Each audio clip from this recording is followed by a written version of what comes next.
येष सुप्तेषु जागृति येष सुप्तेषु जागृति कामं कामं कामं कामं पुरुषो निर्विमानः तदेव शूद्रं तदब्रह्मा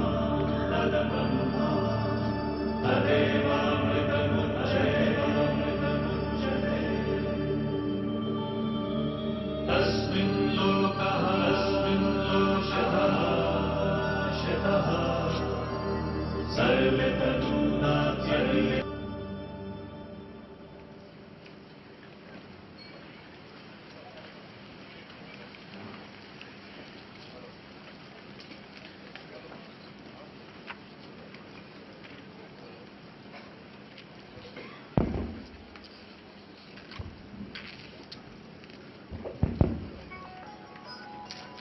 Chief guest for the opening of this DTRC series, Mahesh Bhai Shah, Central Council Member, Dhinal Bhai Shah. Faculty of the day, Dr. Girish Bhai Ahuja. Regional Council Members, Purushottam Bhai Khandelwal, Aniket Bhai Talati, Priyam Bhai Shah. Treasurer of the branch, Harit Dhariwal, and Secretary of the branch, Nirav Bhai Choksi. Seniors in the profession, my dear friends, a very good evening to all of you. I am very happy to welcome you all to this DTRC series. This is for the first time that a series in Ahmedabad on DTRC, and that too on such a scale, is happening. Big place is always a boon, but sometimes from when we see from the dais, it seems like yes, some seats are still empty. But friends, the registration has already crossed 700 marks. This auditorium has a capacity of 900, but an entire series with a capacity of 700 in itself is a very big number, I would say.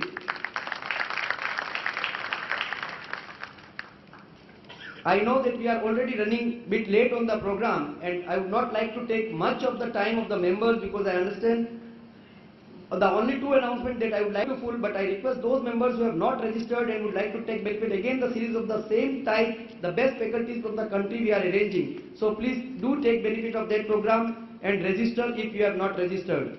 Apart from that, on 17th of this month, we are having a program on fraud and forensic, and that to the best faculty of the country, Chetan Bhai Dalal. He would be addressing us. So I request those who have not joined for that program, please come and register in the large number. Now I request Dhinal Bhai to please say a few words. Thank you.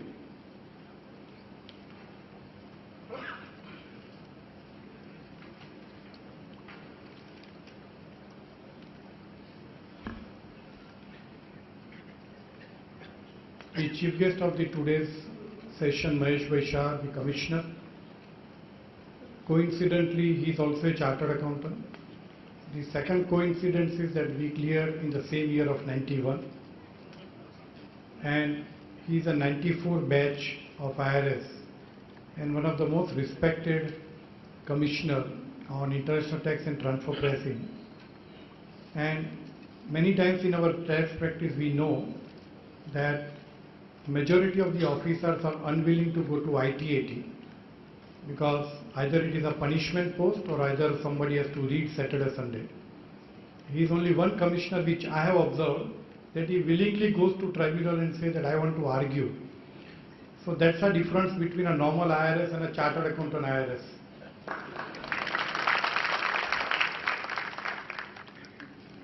For Girish Ahuja, I don't have to say anything.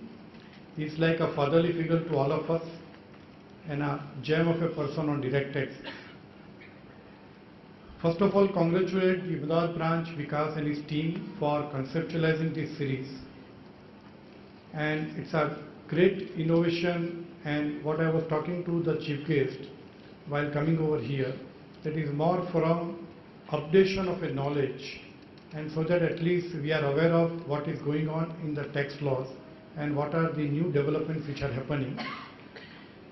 On ICDS, I just came to know before 1 hour that in next 3 days the tax audit report is getting notified, the revised tax audit report. The FAQs are getting notified and issued under Circular 119, and also some amendments are happening to an ICDS. So let's hope for the better. The only thing that our responsibility as a chartered accountant is increased substantially, because indirectly we are certifying a taxable income from an ICDS perspective. And the second suggestion is particularly for youngsters, that please focus on new evolving subject of transfer pricing, international tax, or even a GST from an indirect tax. That is our future. My personal view is that the compliance practice in next 5 years will actually go down based on what the department wants to do using a technology and using these clarifications. Because I must heads off to tax department in last 6 months. The circulars and the clarity which tax department has given from 1949 under 1922 Act or 1961 Act, and the circulars which they issued from September 2015 till this point of time, are circulars on the recent circular on the bad debts, or even amendment of revenue from a small taxpayers earning 2 lakhs and 3 lakhs. But I want to bring them within the tax net, and that's an objective. So if this 5% collection or the 5 crore taxpayers of around on a population of 125 crore, how do I increase the tax base and how do I increase the compliance through use of a technology? That's ultimate an objective, and where we as a professionals, how do we support the government in this initiative? Thank you very much.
And whenever I'm there in the institute meetings or any lectures, I feel at home. So I'm very, very comfortable with you all. Thanks a lot again. So what is happening in the income tax law right now is that the government mandate is very clear. The government doesn't want non-adversarial. You must be hearing the Prime Minister as well as the Finance Minister.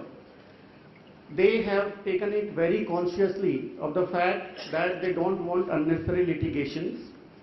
That is why in last 1 year there are so many clarifications and circulars on all the contentious issues. I have not seen such clarifications by Central Board of Direct Taxes in such a short span of time. The government is very clear about the simplification of tax laws and removing the exemptions to the maximum extent possible, reducing the tax rate. So as Dhinal Bhai Shah has stated, in the times to come, the compliance practice, filing returns and complying with the tax audit report is going to go down, because the government is using technology in a very, very big way. The way income tax returns are e-filed, even the appeals are now e-filed. The way we are going for the assessments, where there is no interaction with the assessee or the tax administration. everything would be by way of emails. So faceless, like the refunds. What used to happen earlier is that for a small amount of refund, you have to go to the department, sit there and wait for years together. Now see the development now. Refund practice is over. You file the return within 6 months, you get a refund in your bank account. Okay? So this is how in the times to come the things are going to move. Instead of mechanically picking up cases for scrutiny, the department is going for risk-based assessments. So what is happening is that we decide the parameters as to which are the cases which needs to be examined in detail. So it's only 1 or 2%. Even in transfer pricing, if you see, the references in the department has gone drastically down because we don't want to mechanically pick up the cases and unnecessarily call for the details. No. With the technology, we have the access to all your high value transactions, all your cash transactions, suspicious transactions, and it comes to us at very, very big speed, very good speed, So we can pick up the cases instantly, we can scrutinize, we can summon, we can raid, we can do surveys. So in the times to come, the main practice would only be of the raid wherever there are very sensitive cases or international taxation and transfer pricing. For the young chartered accountants, I always feel that you should try and get into the new areas because the transfer pricing is going to stay, especially after the domestic transfer pricing. So domestic transfer pricing coupled with international transfer pricing is going to stay. There is a global merger happening all around the world. The whole economy, the world has become a global economy, we call it. It's a global village where it is so easy to interact and so easy to manipulate the things, like the traditional concept of say permanent establishment, where you have to have a physical presence so that your taxation, your profits can be taxed, is no more valid now. With the advent of Google and Facebook and all these Twitters and all, you may not be sitting in any one country, you may not have physical presence anywhere in the world. So how do you tax? How do you bring these type of incomes to taxation? So a big challenge for the chartered accountants as well as for the tax administrators. The chartered accountants and tax administrators, they are two sides of the same coin. One cannot survive without the other. That is why, in our country as well, we are focusing more on the professional, expert advices. That is why we have outsourced our work, like tax audit report. Tax audit report is basically department's function. As a tax administrator, I am supposed to look for those items where there can be disallowances. But that has been outsourced to an expert who is doing that work on my behalf. He is doing it for the department. So they both cannot survive without each other. The other point is that the chartered accountant is the professional expert in the field. So your advice is absolutely critical, not only for the department, but for the taxpayers also. Like in a recent tribunal judgment, you must have read that judgment, there was a penalty proceeding against the assessee. The assessee has argued before the tribunal that he relied on an expert advice. Because he said that I am not an expert of the law, I am not an expert of the Income Tax Act. So I relied on an chartered accountant's report for deduction under 80IA, 80IB, and he is an expert, I am going by his advice. And tribunal has deleted the penalty, saying there is no fault of the taxpayer. Because what am I supposed to do today? Say if I have a problem, say if I have a toothache, where will I go? I go to a dentist. If dentist is wrong, then it is something which it's not fault of mine, it is mine, because I am going to the best expert possible. So you are the experts of the profession, you are the experts of accountancy. You have to not only do it carefully, but you have to deliver as well, for which you have to keep updating your knowledge, and because there are so many changes, so many judgments, so many new laws being developed, so you have to keep updating. And this is one of the best initiatives taken by Ahmedabad branch, where the registration has already crossed 700. So this shows how much eager pioneer in BEPS we have led the OECD. There were lots of disputes with US and UK, especially other European countries, because they didn't want BEPS. Because BEPS is something where, because of the technology, you can't tax the incomes. The profits are getting shifted to lower tax jurisdictions. So these are the times where now in this budget, you all know that I wish you all the best for your future sessions and assessments. Thanks a lot.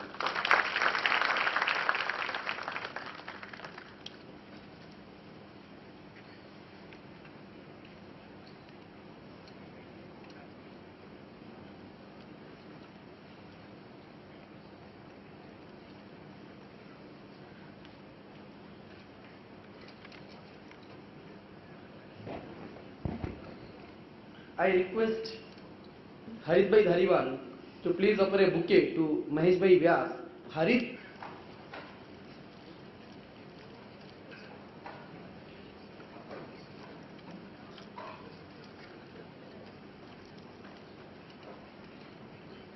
Respected faculty for the session, Dr. Girish Ahuja, other dignitaries on the dais, off the dais, my dear friends, seniors in the profession and my dear friends. On behalf of Direct Tax Committee, I welcome you all to this first ever Direct Tax Refresher course at Ahmedabad, or I would like to put it this way, it's a blend of unmatched expertise, experience and technical excellence. At the onset, I would first like to thank our chairman Vikasji Jain for giving me this opportunity of hosting DTRC. It's a very regular feature at Mumbai, but the first time it's happening at Ahmedabad. I'm thankful to my team at Direct Tax Committee who have been working tremendously hard towards making this event memorable. And special thanks to Purushottamji Khandelwal, who has been a driving force behind DTRC. I also acknowledge the presence of Rajubhai Rawani, Ganesh Nadar and Parag sir. There is a Japanese proverb which says that better than 1,000 days of diligent study is one day with an expert teacher. DTRC provides this platform wherein we get to learn from the experience and knowledge of expert faculties. And hence the theme of this year's DTRC is Let's Learn from the Experts.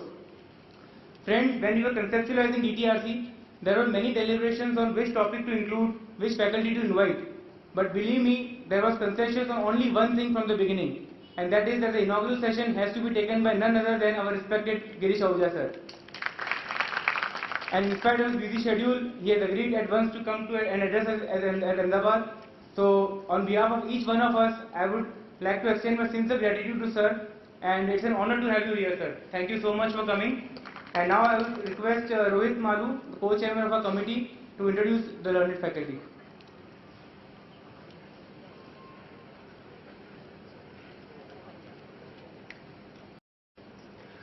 Good evening all. Thank you so much, Harit. As correctly mentioned by Dinal sir, Girish Ahuja needs no introduction. He is like a fatherly figure to the institute and holds a profound knowledge in direct taxes.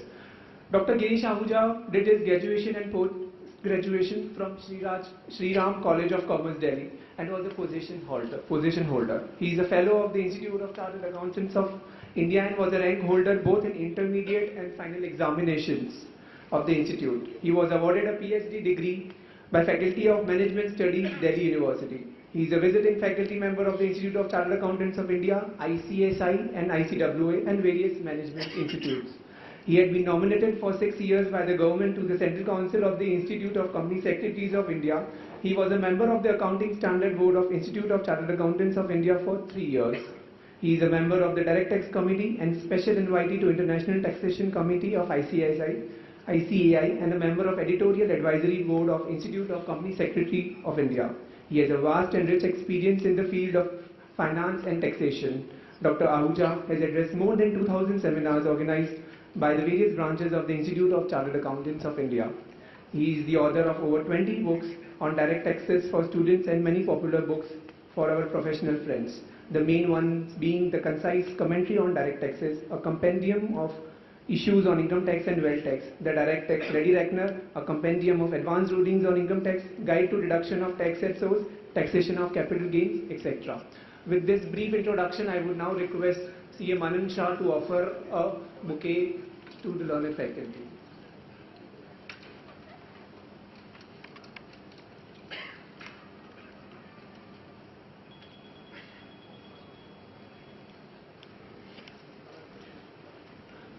I would request Harit Harewal to offer sir with a memento.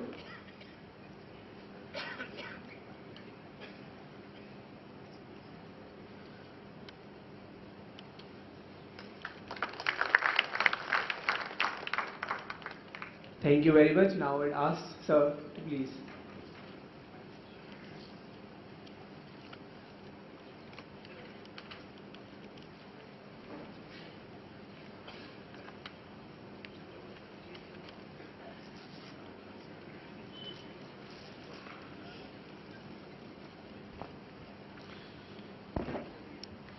Chairman of the Directors Committee, and of course the Treasurer of Ahmedabad branch, Mr. Harit Harewal, Chairman of Ahmedabad branch, Mr. Vikas Jain, he may not be here, I don't know.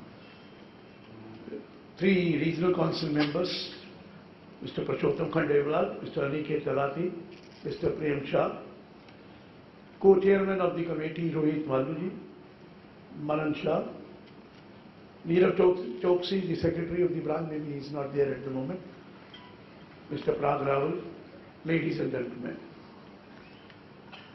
Well, friends, talking about a subject which is not done regularly by everyone, and that is assessment of AOPs and BOIs, Association of Persons and Body of Individuals. We all know that 7 categories of persons are supposed to pay income tax, and one of the categories is AOP BOI, which normally is not done regularly. 7 categories you all know is individual, HUF, firm, company, AOP BOI, local authority, artificial, they are all there. But let me tell you, there are 7 kinds of association of persons or body of individuals. 7 kinds.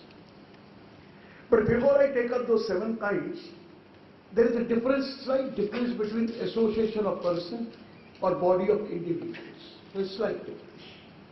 Otherwise, assessment is same. The word is body of individuals. If individuals join together to do some activity or a business without forming a partnership or a company, individuals join together, then we call it as body of individuals. They join together, but they don't form into a partnership, they don't form into a company, but they join together to do some business or activity. We call it as body of individuals. If persons join together, person means individual, HUF, firm, company, these are persons. So if they, other than individuals, also join together, we call it as association of persons. So in the case of body of individual, there are only individual group. In the case of a person, association of person, there can be individuals also, there can be person other than individuals also. Like 2 companies can join together. 1 company, 1 firm, 1 HUF may join together. Company, HUF, individual may join together to take up a project. We call it as like joint venture. It is an association of person without forming a partnership or without forming a company. So how do we assess the association of persons or body of individuals? I told you there are 7 categories of association of persons or body of individuals. Starting from a cooperative society. Cooperative society is one of the categories of body of individual or association of persons. Now, cooperative society can be 2 types because of the taxation point of view, cooperative bank and other cooperative society, that is a different thing. Then second is a society registered under the Society Registration Act or any other act which is in force in a particular state. Registered society. This is the second case of AOP BOI. Third is a private discretionary trust, private trust. It is also an AOP BOI. Fourth is a charitable trust. It is also an AOP BOI. Fifth is oral trust. It is also an AOP BOI. Sixth is mutual association. Mutual association like a club. It's also an AOP BOI in some cases. Maybe in some cases it may be company section 25, but it is AOP BOI. And the last category is any other AOP BOI. Please note the word any other AOP BOI. That is, which is not a cooperative society or a society registered or society registration act or a charitable trust or a private trust or a mutual association. Then it will fall under the seventh category. So there are 7 categories of AOP BOI, not one. Starting with cooperative society. What is so special about AOP BOI? Nothing very special. All persons are liable to pay tax, including AOP BOI. Now what is so special? I'll tell you that when I discuss all these 7 categories of AOP BOI. The first category is cooperative society, registered under the Cooperative Society Act 1912 or any other act which is in force in a particular state. Cooperative society which I am facing everywhere is, if I ask somebody that you are not a registered charitable society, which form is applicable for return of income? You are not registered under 12A or you are not approved under section 1023C. Which form is applicable for a trust like this? Which form do you think is applicable? Is it form 5 or is it form 7? You are not registered under 12A or you are not approved under 1023C. Which form is applicable? 99.9% people say then it will be form 5. But this is absolutely wrong. It is still form 7. You get exemption or you don't get exemption, it is form 7. Because when you fill up form 7, there you have to write down whether registered under 12A or not, or approved under 1023C or not. If it is not, write no. If it is yes, take the yes one. But the form remains the same, form 7. But most of the time, people find form 5 and then they say it has been taxed at the maximum marginal rate. Sir, what is this? Form 7 is never taxed at a maximum marginal rate. It is taxed at the normal rate applicable. I'll tell you that little while. But even if you are not registered under 12A, but if you are a charitable trust or a religious trust, the form is not form 5, the form is form 7. The question is, the basic mistake which we commit is while applying the PAN number. When you apply for PAN, you have to tick whether it is indivisible, it is HUF, it is AOP, it is AOP trust. There is a separate category, AOP, second category is AOP trust. Then there is a category of discretionary trust. Then there is a category of BOI. There is a category of cooperative. You have to tick the right hand. And we do not take, we always take AOP and you get the AOP. Because if you are a trust, you are supposed to get the T alphabet in between and not AOP alphabet. But most of the cases I have seen people applying for PAN number and they are putting AOP only. There is a separate ticking is to be done for AOP trust. There is a separate category AOP trust and for that you will get alphabet T. You understand what is that alphabet T in between, fourth alphabet, whether it is P or C or whatever it is, T. But most of the time we have applied a wrong pen and that's why there is a mistake. And secondly, when we are filling up the form, there is a column called status and you have to put the number. Under the status also, there is a separate category. Form 7 is only for trust, charitable trust, rather than that goes to separate. But if you come to Form 5, you have to write 1, whether it is firm or it is AOP, it is discretionary trust, it is cooperative society. You have to tick one of those items. What is your status? The number you have to put. Read your form number. It will tell you which number you are supposed to put. That when you press that, it will come which one you are supposed to take. Whether it is AOP firm, whether it is firm or it is AOP or it is AOP. That is called any other AOP. Is it trust or is it cooperative society, or it is society registered under the Society Registration Act, but we do not put a right mark there. And that's why every time you will come to complain that we have been charged at the maximum marginal rate. Whenever I ask anybody at what rate the IOP and BOIs are taxable, whenever I ask anybody, everybody says it is taxable at maximum marginal rate. This is absolutely wrong. It is absolutely wrong. AOP, BOI are not taxed at the maximum marginal rate. It is only in special cases it is taxed at the maximum marginal rate. If you look up Schedule 1 of the Finance Act, it will say rates of income tax of individual, HUF, AOP, BOI and artificial judicial persons. 4 categories of persons, there are same normal rates. 4 categories of persons. I repeat, rates of income tax for individual, for HUF, for AOP, BOI and any other artificial judicial person.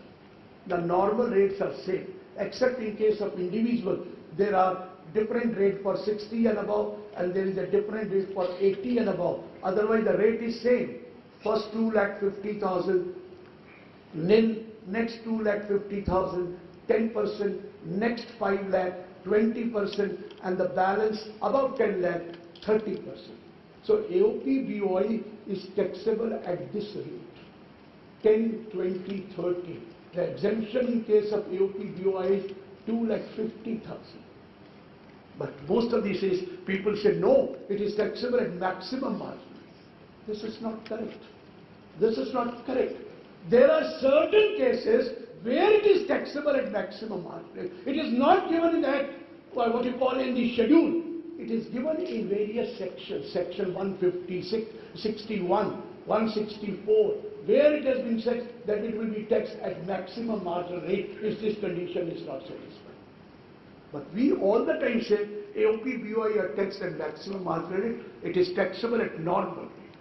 If you ask me, every person is taxable at 2 rates, not at norm. These are normal rates and special rates. The normal rates are given under the Income Tax Act and special rates are given under the Income Tax Act. So even in case of AOP, BOI, the capital gain is taxable at a special rate. The other, whatever is the Chapter 12, short-term capital gain, special rate of 15%, the long-term capital gain, special rate of 20% unless it is exempt under 1038. My point is, every assessee, every person is taxable at 2 rates. One is called normal rates. Normal rates are always given in the Finance Act and special rates are always given in the Income Tax Act. So for AOP, BOI, the rates are normal rates which are given under the Finance Act, Schedule 1, Part 1. The rates are given for individual, HUF, firm, AOP, BOI. However, in certain cases, AOP, BOI will be taxable at maximum marginal rate, which we are going to discuss further. But one more, there is one AOP, BOI which is not taxable at normal rate, and that AOP, BOI is cooperative society. Cooperative society is also covered under Schedule 1. But there is a separate rate for cooperative society, which is a slab rate. There is no exemption in case of a cooperative society. There is a slab rate. On first 10,000 of total income, the rate is 10%. On next 10,000 of total income, the rate is 20%. On the balance income, the rate is 30%. मुझे नहीं पता क्यों ऐसा slab rate रखा है. 10,000 पे 10%, अगले 10,000 पर 20%, बाकी पे 30, पूरे पे 30 कर दो. क्यों टाइम वेस्ट करते हो, पढ़ना पड़ता है. Do it, what is this 10,000, 10,000? But there is a slab rate in case of a cooperative society. So cooperative society is separately taxed. Whereas all other AOP, BOI, normal rate is a slab rate, but in certain cases it is maximum marginal rate. लेकिन 90% assessment आपकी होके आती है जिसमें maximum margin rate लगा हुआ है. वो गलत लगा हुआ है क्योंकि आपने फॉर्म गलत भरा है या उसका टिक गलत किया है या पैन नंबर गलत किया है. Otherwise It is a normal slab rate which is applicable to HUF, which is applicable to individual less than 60, which is applicable to artificial intelligence. Coming now to cooperative society. I said cooperative society, one is you have to file form number 5. And cooperative society is taxable at slab rate, which I have told you, 10,000, 10%, next 10,000, 20, balance 13%. But cooperative society has one unique feature to get a benefit of a deduction under ATP. What is that ATP? Section ATP subsection 1 says, while computing the gross total income of the cooperative society, the following deduction mentioned under subsection 2 will be allowed. Subsection 2 ATP.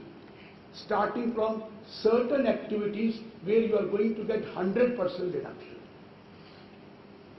That is, cooperative society who is engaged in the business of banking or credit facility, extending credit facility to its members. Banking has been done away with. Now banking ATP is not allowed. If you are a cooperative bank, ATP is not allowed. What to do? The whole section ATP is not allowed. The complete section of ATP is not allowed to cooperative bank. I'm not saying only 100% reduction not allowed. Even that intercorporate investment also not covered under ATP, but bank is not allowed. So now a credit and thrift society, if it is dealing with the members and giving credit facility to its member, it is allowed a deduction of 100% of its profit from such activity. This is given under subsection 2, clause A, subclause I. 2. A cottage industry. A cottage industry is also allowed 100% deduction if it is a cooperative society. 3. Marketing of profit from the marketing of agricultural produce grown by its members. If there is a cooperative society which is engaged in the marketing of agricultural produce grown by its members, it will be allowed 100% reduction of the profit from that marketing activity. Cooperative society, what is it doing? The members are growing the agricultural produce, they are marketing on their behalf and earning commission or profit on that, it is 100% reduction allowed to the cooperative society. Next is that purchase of agricultural implements, seeds, seeds, fertilizers, other raw material which the cooperative society has bought and intended to be sold to the members. The purpose is they buy the material in bulk and they sell these material to the members, and then the profit is earned. That profit also to the cooperative societies, 100% reduction is allowed. Processing without the aid of power. Processing without the aid of power, the agriculture produce grown by its members. 100% reduction is allowed to the cooperative society if they are processing the agriculture produce grown by its members. Collective disposal of labor. There is a cooperative society where the members are there and they are, suppose there is a dam to be constructed, they want 200 people, there is a cooperative society who supply 200 persons to him and they earn money from that and charge certain profit from that. That collective disposal of labor, also 100% reduction is allowed to that cooperative society. So these are the business activity of a cooperative society, fishing and allied activities, catching, curing, processing, storing of the what you call fishing. Fish is all covered under that. So there are 7 categories of business of a cooperative society which are eligible for 100% reduction from its profit. This is under clause A, subsection 2, clause A. Then there is a cooperative society, which is a primary society. This is a society which procure milk, oilseed, fruits and vegetables from its members and sell it to the Federal Milk Society or sell it to the government company or sell it to the state government. You have heard of Amul here. Amul is a Federal Milk Society. Now there are primary societies in all villages around Gujarat. Now members of the primary society, whatever milk they produce, they give it to the primary society. Amul van will come, collect the milk from there and make the payment there and go back. Now this primary society is for marketing. He is collecting the milk of the members and selling it to the Federal Milk Society. Whatever is the profit of this primary society, 100% deduction is allowed on account of that milk supply or fruits and vegetables or oil seeds. They collect it and sell it to the government, state government, or to the government companies or to the Federal Milk Society. The 100% deduction will be allowed to them. The third case is C. One cooperative society make an investment in the another cooperative society. The investment may be in the form of share capital, in the form of shares, or investment may be in the form of loan. So the dividend which the cooperative society is receiving from another cooperative society, the interest which the cooperative society is receiving from another cooperative society, 100% deduction is allowed on account of that dividend or interest earned by a cooperative society from the another cooperative society. Please note here, cooperative bank not eligible. Cooperative society investing in another cooperative. If the cooperative bank is investing in the other cooperative society, the whole ATP is not there. So this is ATP subsection 3, ATP subsection 2 clause C. So therefore please note, one cooperative society making investment in another cooperative society either in the form of share capital or in the form of loan, getting interest or dividend, 100% deduction is allowed in that case. Then in addition to that, if you are a consumer cooperative society, in addition to these activities, if you are a consumer cooperative society, you are allowed a basic deduction of 1 lakh under ATP. And any other cooperative society is allowed a deduction of 50,000 under ATP. So I have got 4. Clause A, Clause B, Clause C, Clause D. And there is one more, I'll come to that. But Clause A saying, business activity conducted by the cooperative society, 7 categories.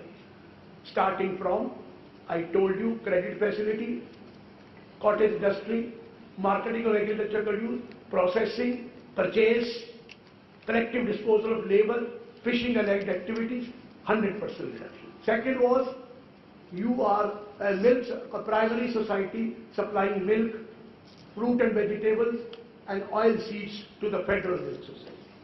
Third was inter-cooperative investments. And fourth, I told you, consumer cooperative society, 1 lakh deduction under ATP, and any other society, 50,000.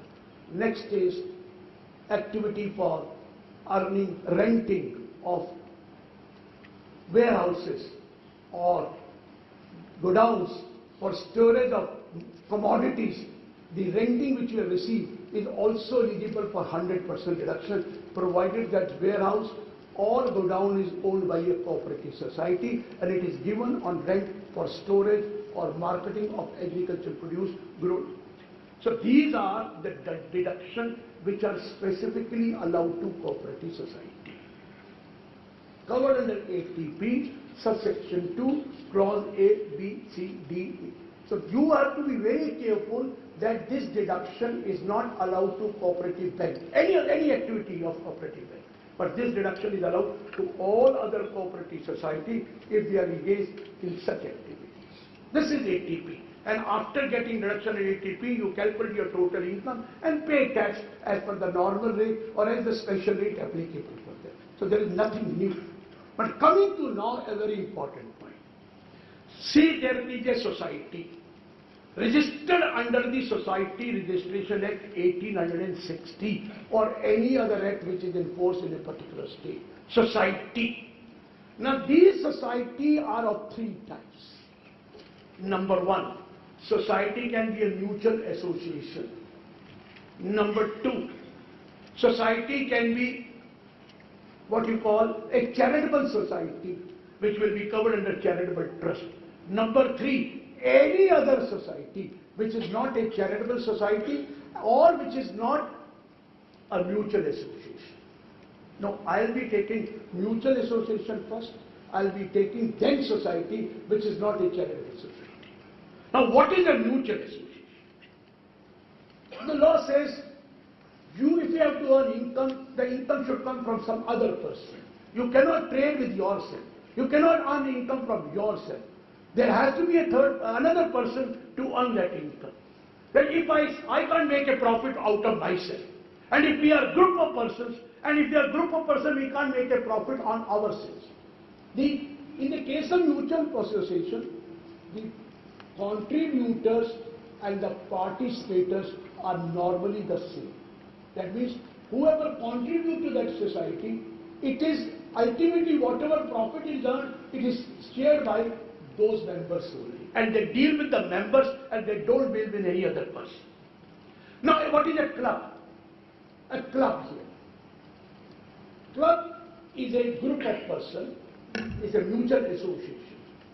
Although this club is selling food and beverages, but they sell it only to the members. They don't sell it to the non-members. Non-members can go along with the member, but they sell it to the member. The club is providing various facility of sports. They are providing the facility of swimming pool. They are providing the facility, any other facility, maybe charging money, but it is only from members. And third, the club is providing accommodation to the members. It is only for members. Therefore, they say there is no income earned by a mutual association. A club is not liable to pay any income tax. It is a mutual character. So who are they? The subscriber to the society. But club may be formed in the form of a society. It may be in the form of a trust. It may be in Section 25 company. You have to incorporate it. Corporation has to, there has to be some constitution of the club. The constitution can be in the form of a society. The constitution can be Section 25 company. The constitution can be in the form of a trust. But there is a constitution of the club. Now the constitution is society. If they have formed themselves society and it is a registered society, what is the club doing? Giving facility to its members and earning profit. Ultimately that profit meant for whom? The members. If there is a surplus, it may be given back to the members or it may be accumulated for future purposes. So club is not liable to pay any income tax. Which section? No section. Mutual character, no income, because you have to earn income from outside. But wait a minute. The question which has come is, when you are earning income from your member, maybe on account of supply of food and beverages, maybe on account of renting accommodation, maybe on account of charging fee for sports facility, this is all exempt because it is from mutual activity. Even if there is a surplus, it is from mutual activity, it's not taxable. But the question may come, what about the money which the club has deposited in the bank and has earned interest on that? If the club has earned interest on the money deposited in the bank, will that be covered under, will that be taxable or will not be taxable? We have two judgments of Delhi High Court saying that all income of a club will be exempt, even if it is from investment in the bank or deposits in the bank. We have a Shivali Cooperative Society and there is another judgment. But there is no point of writing judgment of that. I'll come to that. Then we have a judgment of Rajpath Club, Gujarat High Court saying no, the income is not from the members, it is coming from outside, so therefore it will be taxable. There were many judgments on that, for and against. But a final judgment has come of the Supreme Court, and that judgment is relating to Bangalore Club, 350 ITR, Supreme Court, Bangalore Club. Let me tell you what happened. Bangalore Club had its members. And everyone knows anything you earn from members, it is not taxable. So what they do, there was a bank which was also a corporate member of the Bangalore Club bank. They deposited the money with that bank, saying that interest is received, but it is received from the member. Who is the member? The bank. So we have received the money from the bank and should be exempt in that case. The court said, wait here. The bank here is in two capacities. One as a member. Anything you earn as a member from the club, absolutely no problem, it is exempt. Second is, it is doing a commercial activity and you are making investment in that bank, not as a member, but as a bank separate activity. So that interest which you receive shall be fully taxable. So therefore, all mutual associations who are earning income from person other than members, like bank interest, will have to file a return of income if their total income exceeds the maximum exemption limit, which is 2,50,000. 2,50,000. I have not said that it is maximum marginal rate. It is 2,50,000. You will say, how do you say that? Because there is section called 167B in Income Tax Act. Read the language of that. It says, where in case of any association of persons or body of individual, उसके बाद bracket लिखा है, other than a company or a cooperative society or a society registered under the Society Registration Act or any other act which is in force, bracket closed. 167B talks about taxation of AOP BOI. 167 capital B of the Income Tax Act talks about assessment of AOP BOI. But wait here, it says other than company, cooperative society and society registered under the society registry. So therefore, the three items are not covered under 167B, 3%. In that case, this society will be taxable at normal slab rate which is applicable to individual HUF. Same spell. So my question is, if there is a society, if there is a charitable society, if there is a society which is a club, which is a mutual housing societies, these are how you have here housing societies. I just went to Parshottam's house to change my clothes. It is also a housing society. Am I right? The members are contributing to that housing society. All members, maintenance still. Now what is the role of a society? The role is to look after the security, the maintenance of that campus or that society. The question is, we will ask you, what kind of a housing society is this? It can be cooperative society. It can be a society registered under the Society Registration Act. If it is a cooperative society, or even if it is a housing society registered under the Society Registration Act, income from members is fully exempt. Income from members. That means whatever you are contributing as a maintenance, annual maintenance or monthly maintenance charges, and you are contributing for looking after the watch and ward and the maintenance of society, even if there is a surplus, even if they have some sports facility, gym facility, swimming pool facility, and they are charging for that, there is absolutely no question their income is exempt. But wait a minute, if they have a surplus, and that surplus has been invested in the bank, that amount will be taxable. If that society allows or charges certain money for having a, for charging money for having a TV tower on their building and charge rent for that TV tower, that is the income not earned from members from outside, that will be taxable. If they are charging certain money for putting some holdings there in their society and charging money for that, that will be taxable because that is not from. So housing society may be a cooperative society, may be a society registered under Society Registration Act. Their income is totally exempt if they are earning from only members.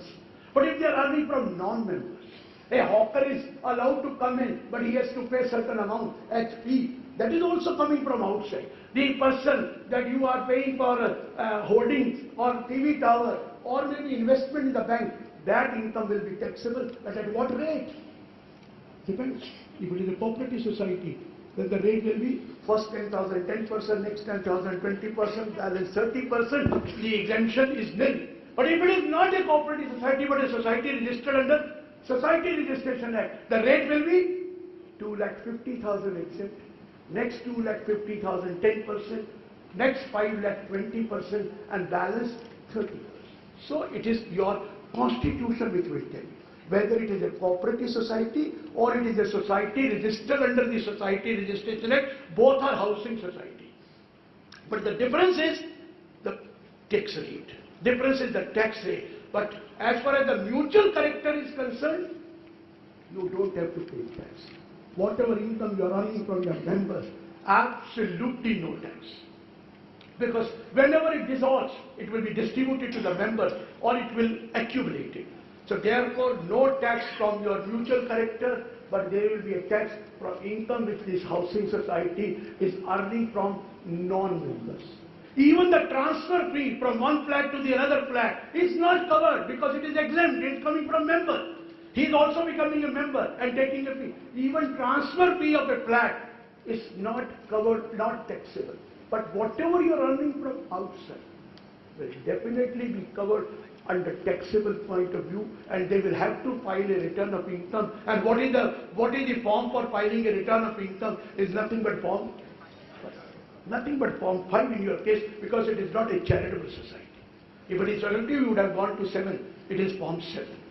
So my question is, all housing societies will become taxable if their income is from person other than members, provided it exceeds a certain exemption limit. No exemption limit in case of a cooperative society, but there is an exemption limit if that housing society is registered under the Society Registration Act 1920. If that housing society happens to be, what is important is its constitution. It must have been constituted either a cooperative society or a society registered as a society. So this is the concept called mutual character. Coming to the next point, private trust. The Gujarat is known for having the private trust at one time. Now it is no question, there is no point having a trust. Otherwise we used to have so many trusts coming up in Gujarat. The entire judgments on trust are from Gujarat High Court, let me tell you. Most of the judgments. Now this private trust is an AOPBOI. Private discretionary trust. AOPBOI. How do you compute the income of a private discretionary trust? Say 4 heads of income: house property, capital gain, business or profession, other sources. But how is the income of a private discretionary trust is taxable? पहले तो बता दूं, private trust 2 तरह के होते हैं: private specific trust, private discretionary trust.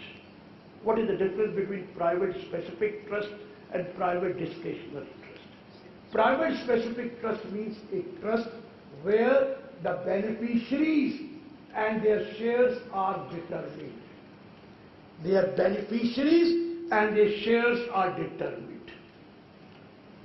A person has created a trust, appointed a trustee, but he has created a trust and given that the beneficiary of these trusts will be XYZ or WXYZ, and the ratio in which the trustee has to utilize that money is also specified. That is called private specific trust. Not only the beneficiaries are determined, but their shares are determined. The assets are given to a trust which is headed by a trustee called as a representative assessee. Trustee has been given a power to utilize that money in the manner desired by the settlor. He has said, these are the 4 beneficiaries, A, B, C, D. You should utilize this money in this ratio, 30%, 20%, 30%, 10%. This is share defined and beneficiary defined. We call it as private specific trust. Private discretionary trust, either beneficiaries or shares are not defined. I have created a trust saying that this money goes to a trust. This is the person who will look after trustee, me or maybe anybody, trustee. He will be authorized to use that money for such and such person. But the share has not been. Or he will utilize to the money the existing person or person who are likely to be born. This is called as discretionary trust. The discretion has been given to the trustee how he will utilize the money for whose benefit. Beneficiary are defined. Maybe these are the beneficiary, future or current, but percentage is not defined. Even current beneficiary or future beneficiary which may also come are not exactly known at that point of time. देखिए trust क्या होता था? एक settler होता था. मैं उम्र हो गई, I may not live longer, I may be having some problem, I have small children, let's say, I wanted to create a trust. Give this property for a trust, appoint somebody as a trustee, trustee उसको appoint कर किसके benefit के लिए? मेरे जो छोटे बच्चे उनके लिए, या अभी जो बच्चा अभी पेट में है माँ की और मेरी डेथ न हो जाए उसके लिए. तो अब वो जो बेनिफिशियरीज है, अगर तो हमने डिफाइन कर दिए और उसके शेयर डिफाइन कर दिए, तो private specific trust. Beneficiary define नहीं किए, डिस्क्रिशन दे दी ट्रस्टी को कि ये तूने करना है, ये लोगों के लिए है, इसके बेनिफिट के लिए तू खर्च कर। But these are person who are friends relatives known to you, not public at large. ये friends relative known to you, उसके बेनिफिट के लिए आपने ट्रस्ट क्रिएट किया। देखिए आजकल ये ट्रस्ट क्रिएट नहीं होते थे, पहले ये जेन्युइन ट्रस्ट इसलिए क्रिएट होते थे, nobody knows what is the life time of the assessee. He may be having small children, may be having some disabled children, may be having mentally challenged children. Who will look after them? The purpose was to create a trust, have that income in that trust, so that it may be utilized after your death for the benefit of those persons who are not able to handle themselves. और उसके लिए trustee लगाता। और ये trustee हमेशा कौन होते थे? पुराने जमाने की पिक्चरें देखी है, या साला होता था या जीजा होता था। जितनी भी पिक्चरें देख लीजिए प्राण की, वो हमेशा ट्रस्टी होता था। कोई भी पिक्चर देख लो पुरानी, वो प्राण या तो जीजा होता था किसी का, या साला हो। ये साले और जीजे ही मरवाते हैं, ये सबसे करीब यही होते हैं। जितने करीब होंगे, क्लोज होंगे, उतने ही तो ट्रस्ट होगा उनके ऊपर। What you mean by trustee? जिसमें आपका ट्रस्ट है, और ट्रस्टी ही मिसट्रस्ट करते हैं। क्या करते थे वो भी मेरे इसके जब तक ये 21 साल का नहीं होगा, ये प्राण इसको देखेगा, और 21 साल का हो जाएगा तो प्राण इसकी प्रॉपर्टी उसको दे देगा। और 21 साल से पहले कोशिश करता था प्राण कि उसको मार दिया जाए, और नहीं मरता था, आखिर में प्राण मर जाता था। पिक्चर में तो यही दिखाना जाता था। आपने नोटिस किया, जितनी भी पिक्चरें देख लो सब में यही होता था। ट्रस्ट क्रिएट होता था, फिर उसका मिसट्रस्ट होता था, फिर फाइटिंग होती थी, फिर आखिर में ट्रस्टी की डेथ हो जाती। पर्पस एक बहुत अच्छा था कि भाई मेरी मरने के बाद उस पैसे का क्या, उनको बच्चों को कौन देखेगा, उस मेंटली चैलेंज बच्चे को कौन देखेगा, उस ब्लाइंड को कौन, डिसेबल्ड को कौन देखेगा। मैं एक प्रॉपर्टी क्रिएट कर देता हूं, एक ट्रस्टी अपॉइंट कर देता हूं, वो इसके लिए देखता रहेगा। और जब वो बड़ा हो जाएगा या उसको अकल आ जाएगी या 21 साल का हो जाएगा तो प्रॉपर्टी उसको मिल जाएगी। ये एक पर्पस होता था, जितने भी थे। अब मैंने बताया ये दो तरह के, private specific trust and private discretionary trust.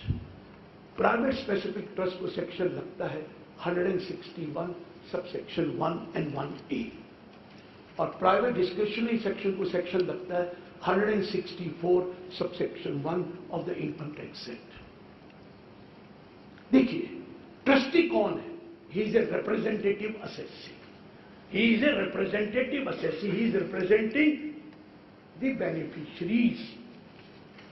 और सेक्शन 161 कहता है देखिए दो तरह के होते हैं, where shares are defined, where shares are not defined. 161(1) कहता है where the trust shares are defined, मतलब प्राइवेट स्पेसिफिक ट्रस्ट है।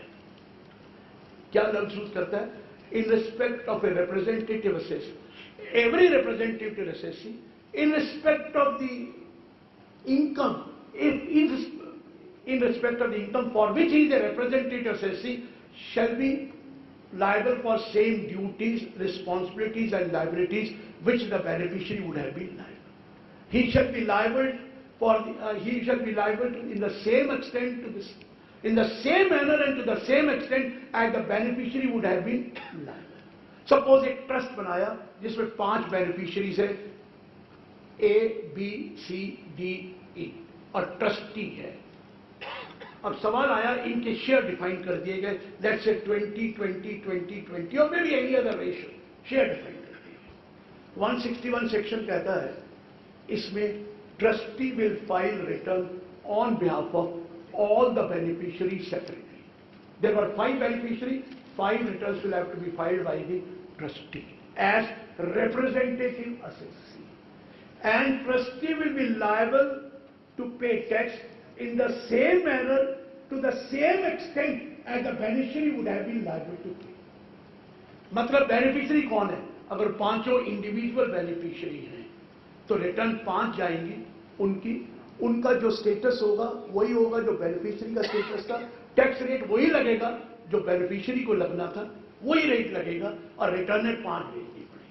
अगर 50 बेनिफिशियरी हैं तो 50 रिटर्न, लेकिन who will file the return? Representative assessee on behalf of the trustee. किस form में फाइल करेगा? बेनिफिशियरी का जो फॉर्म होता है उसी फॉर्म में करेगा। मतलब अगर बेनिफिशियरी इंडिविजुअल है तो फॉर्म 2 लेगा या फॉर्म 3 लेगा या फॉर्म 4 लेगा। उस फॉर्म में रिप्रेजेंटेटिव असेसी का भी नाम आएगा और बेनिफिशियरी का नाम आएगा। Beneficiary and their PAN number, नीचे representative and its PAN number. Return will have to be filed by the representative assessee, but tax will be levied in the hands of the representative assessee, but in the same manner, to the same extent as the beneficiary would have been liable. अगर वो beneficiary है तो उसका जो tax लगना था वही tax trustee को देना है, और ट्रस्टी वो टैक्स लेके जो बाकी पैसा बचेगा उस बेनिफिशियरी को दे देंगे, उनके बेनिफिट के लिए यूज करेंगे। क्वेश्चन इज, जितने भी बेनिफिशियरी अगर शेयर डिफाइंड है उतनी रिटर्नें भरनी पड़ेगी, उतनी रिटर्नें भरनी पड़ेंगी। लेकिन रिटर्न किसकी जा रही है? रिटर्न ट्रस्ट की नहीं जा रही, रिटर्न जा रही है बेनिफिशियरी। रेट क्या लग रहा है? वही रेट लग रहा है जो बेनिफिशियरी का है। लेकिन रुकिए, ये तब केस है जब इसमें कोई इनकम बिजनेस एंड प्रोफेशन से नहीं है। There is no income from business and profession, so it will be taxed in the same manner, to the same extent as would have been liable to the beneficiary. इस trust की कोई business income नहीं है और हमने beneficiary की return भर दी on behalf, who file the return? The trustee file on behalf of beneficiaries.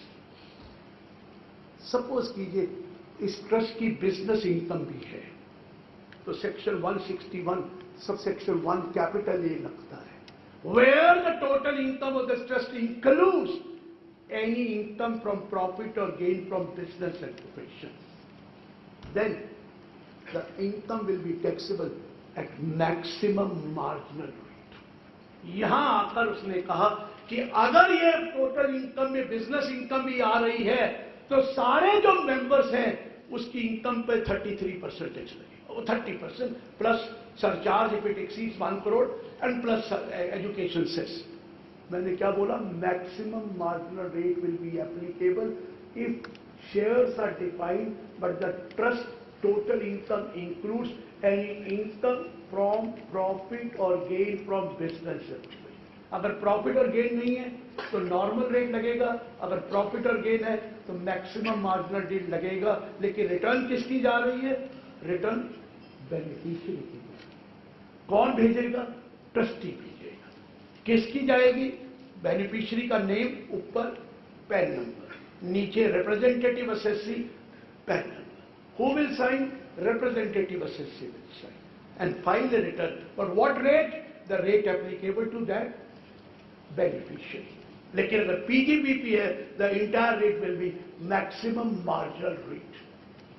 लेकिन रुकिए, there is one exception.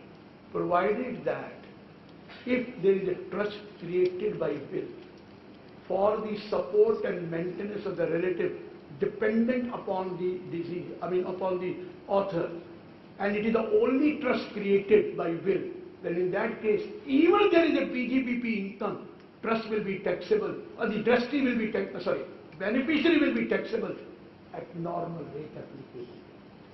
मैं इसको दोबारा बताऊं, बड़ा कॉम्प्लिकेटेड नजर आ रहा है लेकिन है नहीं। 161 subsection 1, where shares defined, beneficiary defined, and this total income does not include income from PGBP.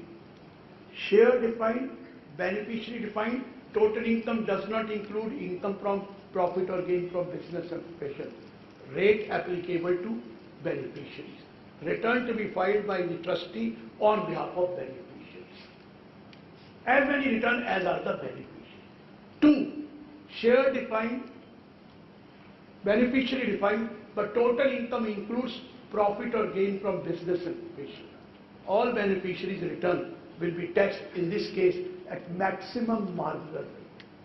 Maximum marginal rate. In one case, if that trust is the only trust declared by will, and it is for the support and maintenance of relative dependent upon the disease, in that case, and it is the only trust, maximum marginal rate. लेकिन रुकिए, इसमें भी 3 exceptions हैं जहाँ maximum marginal rate नहीं लगेगा, even if the shares are not defined. Number 1, no member of the trust is having income exceeding the maximum exemption limit and none of the member is a member of any other trust. दो condition है, वो किसी और trust का member नहीं है और किसी भी मेंबर की इनकम एग्जेम्पशन लिमिट से ज्यादा नहीं। देखिए मतलब आप 4 उस पे 5 इंडिविजुअल है, मतलब पांचों में से किसी भी इंडिविजुअल की इनकम 2.5 लाख से ज्यादा नहीं है। एंड सेकेंड, कोई भी मेंबर किसी और ट्रस्ट का मेंबर नहीं है। In that case even if the trust shares a trustee, the beneficiary are indeterminate, the trust will be liable to pay tax at the normal rate. A normal rate means 2,50,000 exempt, next 2,50,000 10% and so and so.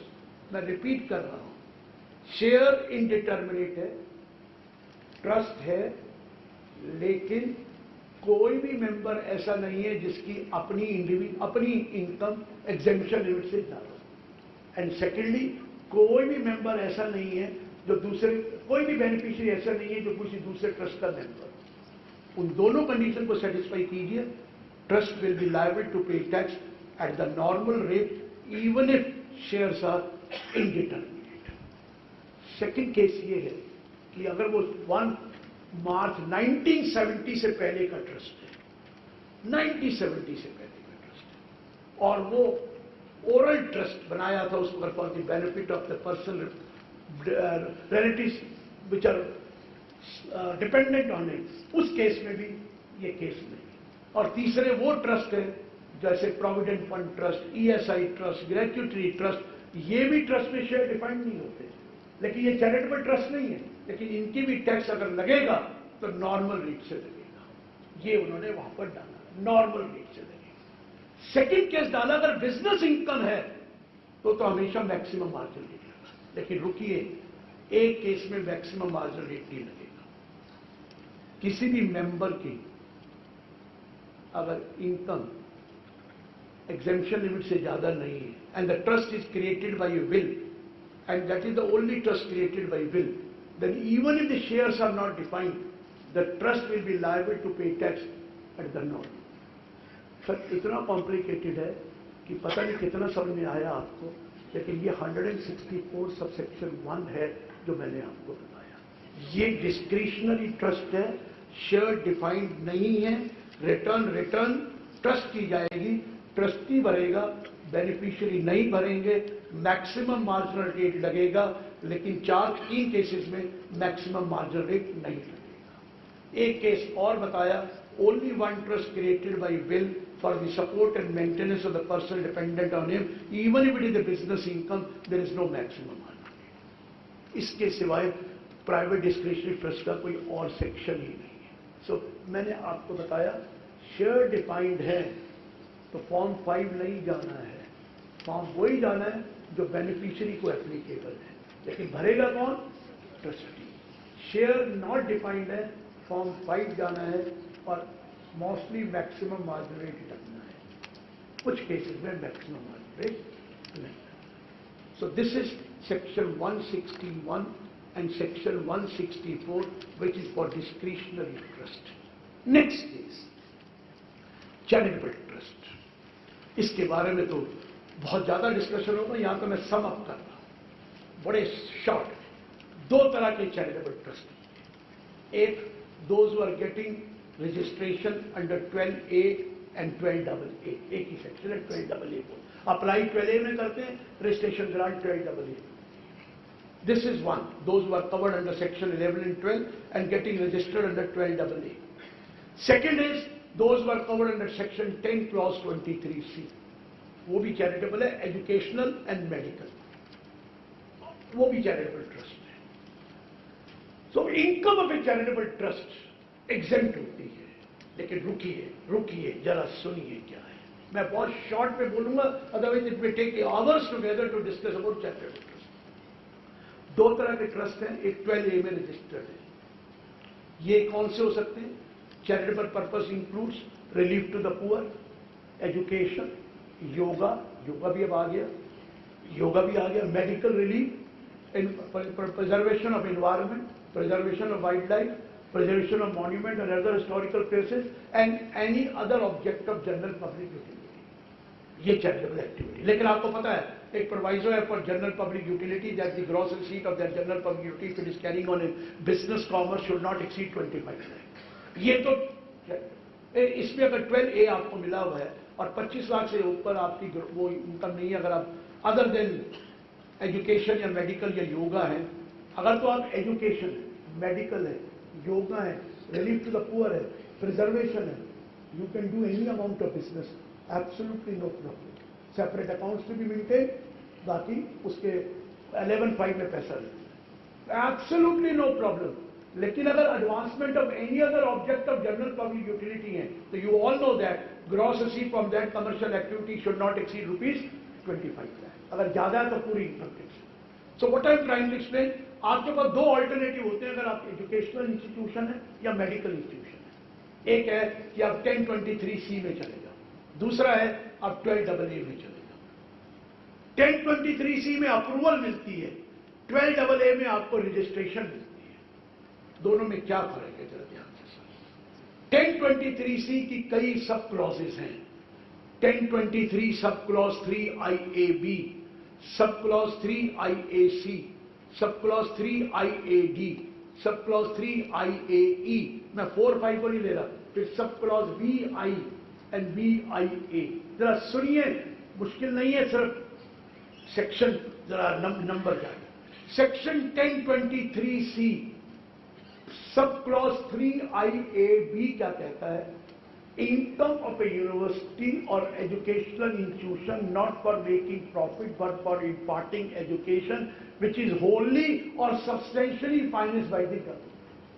Please, educational institution wholly or substantially financed by the government. Substantially को ने बता दिया more than 50% financed by the government. ये हो गया 3IAB। 3IAC medical institution or hospital not for making any profit but for philanthropic purposes, wholly or substantially financed by the government. 3IAC जरा ध्यान से सुनिए, ABAC इनकी टोटल इनकम एग्जेम्प्ट है, इनको कोई किसी तरह का अप्रूवल नहीं लेने की जरूरत है, कोई कहीं रजिस्ट्रेशन कोई अप्रूवल नहीं है अगर they want to come under this. But पिछले साल से एक चीज कंपलसरी कर दी गई है और वो है फाइलिंग ऑफ रिटर्न। 16-17 की रिटर्न कंपलसरी हो गई है। जो गवर्नमेंट इंस्टीट्यूशंस हैं फुल्ली और substantially financed by the government, कोई ऑडिट कराने की जरूरत नहीं है, कोई अप्रूवल नहीं है, कोई कंडीशन 85-15% की कुछ नहीं लगता, लेकिन return compulsory. Return is mandatory. आप कहेंगे नहीं रिटर्न भरेंगे तो 5,000 रुपए का फाइन होगा और क्या हो जाएगा? जी नहीं, ना रिटर्न भरने का फाइन है 100 rupees per day for each day of default till the default continues. वो वाला नहीं है जो फॉल्ट आप सेक्शन 2 उसका बोलते हैं 271F का, इसका है 272A subsection 2 where the penalty is 100 rupees per day for each day of failure till the default continues. So जो एजुकेशनल इंस्टीट्यूशंस हैं, hospitals हैं, wholly or substantially financed by the government, they will now have to file a return of income.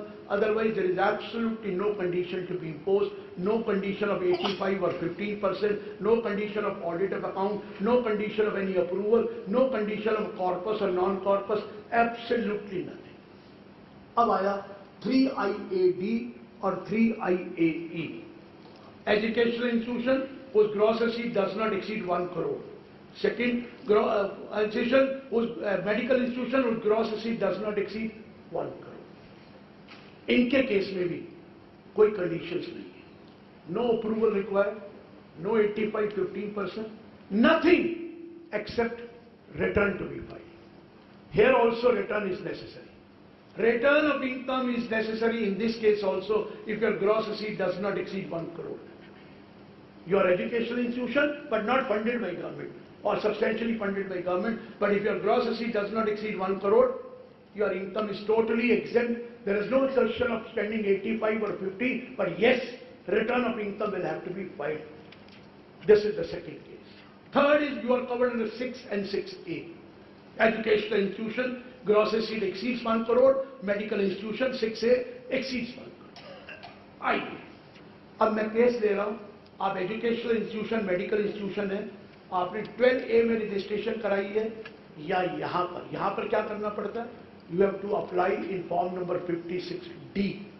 Form number 56D within 6 months from the end of the financial year for seeking approval to the Chief Commissioner of Exemption. ये approval है, ये registration है, ये approval लेनी है. किसने? आपने. कौन से फॉर्म में अप्लाई करना है? 56D. कब तक अप्लाई करना है? सितंबर तक. इधर रजिस्ट्रेशन कब तक लेनी है? Before the end of the previous year.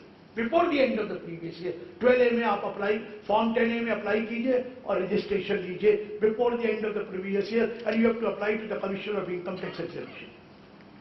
इधर आपको रजिस्ट्रेशन मिल गई, इधर अप्रूवल मिल गई. आप कौन है? एजुकेशनल या मेडिकल है? क्या फर्क है? अप्रूवल और इसमें क्या फर्क है? जरा ध्यान से सुनना. दोनों में 85% अप्लाई करना है. इधर भी 85 है, इधर भी 85. लेकिन अब डिफरेंसेस क्या है जरा सुनिए. अगर आपके पास 12A है तो आपको एक एक्सप्रेशन लगती है टू सेक्शन 11(1) जिसे कहते हैं डीम्ड अप्लाइड. आपको अगर if you could not spend the money during the previous year because of 2 reasons, you could not spend the money because of 1, you are following mercantile system of accounting. There is an income which has accrued but not yet received. There is an income which has accrued but not yet received. आप एक undertaking दे सकते हैं. आपको form आ गया, form 9A if I am not wrong, कि आप apply कर दीजिए. I will apply this income in the year in which I receive it और ईयर फॉलोइंग. एक फॉर्म आ गया, please make an application that income has accrued but not received. आप कहेंगे ये कौन सी इनकम हो सकती है अक्रूड बट नॉट रिसीव्ड? अरे आपने FDR बनाई 5 साल की कंपाउंड इंटरेस्ट पे, और कंपाउंड इंटरेस्ट आपका हर साल कंपाउंड होता है. आपको इंटरेस्ट क्रेडिट हो गया लेकिन मिला तो नहीं. You have not received because it is compounded 5 years FDR. तो interest is accrued but not received. You can give an application, I will spend this income in the year in which I receive it or year following. It is called a deemed application. Second, for any other reason you could not apply that income, you can give an undertaking, I'll spend it next year. एक undertaking देते मैं अगले साल खर्च कर दूंगा, तो ये भी अलाउड है, डीम्ड एप्लीकेशन. अब जरा ध्यान से सुनिए, 12A वाले के लिए डीम्ड एप्लीकेशन कवर्ड है. सेक्शन 1023C में there is no question of any deemed application. वहां पर कोई ऐसा सेक्शन नहीं है, कोई एक्सप्लेनेशन नहीं. सो अगर आप 1023C में अप्लाई करेंगे, अगर आपकी अप्रूवल है, you will have to apply 85%. There is no question of deemed application. इसमें आप डीम्ड एप्लीकेशन कर सकते हैं. I spend in the year of receipt और ईयर फॉलोइंग दैट, और I spend it next year. Second point, 12AA वाले के लिए कॉर्पस डोनेशन एग्जेम्प्ट है under section 11 subsection 1 clause D. Corpus donation is in case of charitable trust under section 11(1)D. लेकिन अब 1023C में covered हैं, तो कॉर्पस डोनेशन माफ नहीं है. It is not exempt. You will have to apply 85 and 15%. Are you making a distinction what I am saying? That in the case of 12AA, if you are registered, corpus donation is exempt under 11 subsection 1 clause D. Full 100% exempt, no need to apply. But in the case of 1023C, there is no provision of exemption of corpus donation. Corpus donation will be like any other donation, and you will have to apply 85% and 15% in any case. Next point. इसमें भी लिखा है, if you want to accumulate more than 15%, 15% तो allowed है. If you want to accumulate more than 15%, आपको 11(2) में form देना है. 1023C में भी ये लिखा है कि अगर आप 85% खर्च नहीं कर सकते, 15 तो आप एक्यूमुलेट कर ही सकते हैं. If you want to accumulate more than 15%, give that form 10 within the time, whatever the time you provided before the due date of return. दोनों में कवर्ड है. लेकिन डीम्ड एप्लीकेशन 1023C में नहीं है. वो जो एक्सप्लेनेशन है डीम्ड एप्लीकेशन 12AA में है. लेकिन इसमें दोनों में लिखा है, you want to accumulate more than 15%, fill up the form, give it before the due date of return, put the money into 11(5) mode, you will get the exemption. which has to be given for maximum period of 5 years. वो दोनों में there is absolutely no problem. रुकिए, if you are covered in 12AA, AO has to give you the exemption. AO जब assessment करेगा, आपको exemption देना चाहे तो देगा, नहीं देना चाहे तो वो आपकी assessment कर सकता है. लेकिन अगर 1023C में है, AO cannot refuse you exemption. AO को लगता है कि आप you are not following, your objects are not bona fide or you are not following the object, then he will have to write to the authority which had given the permission to withdraw that approval. वो अपने आप exemption मना नहीं कर सकता, उसको लिखना पड़ेगा the highest authority जो Chief Commissioner of Income Tax था, kindly withdraw their approval. और वो फिर आपको opportunity of being heard देगा.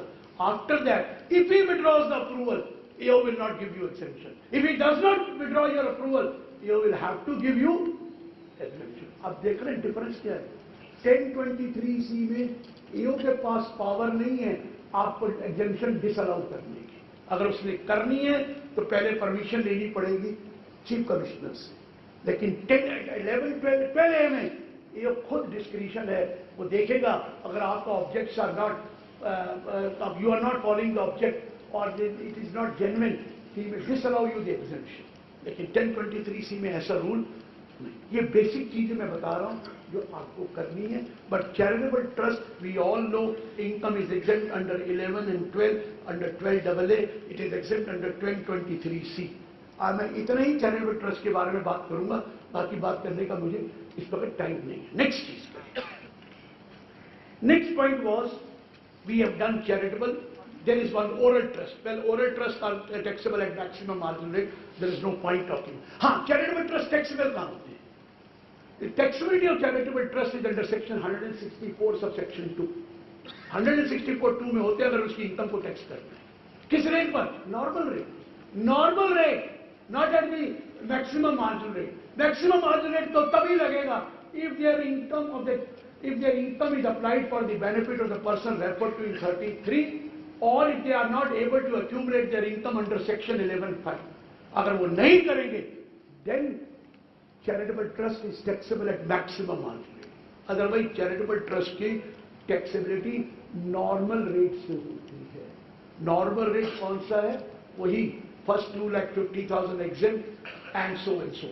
So my point is 164 subsection 2, 99% cases में आप चैरिटेबल ट्रस्ट की पूरी इनकम एग्जेम्प्ट करा लेते हैं. इसलिए कोई टैक्सेबिलिटी नहीं होती. फॉर्म 7 ही किसी को भरना नहीं आता, मुझे भी नहीं भरना. फॉर्म 7 इतना कॉम्प्लिकेटेड है. I am telling you still it is not correct. But whatever I am saying is that forms 99.9% charitable trust are not paying any tax. But if they have to pay any tax, the tax liability is the normal rate. But if they do apply their income for the benefit of person referred to in 33, or they do not accumulate income in a manner given under 11(5), then in that case their tax income will be taxable at maximum marginal rate.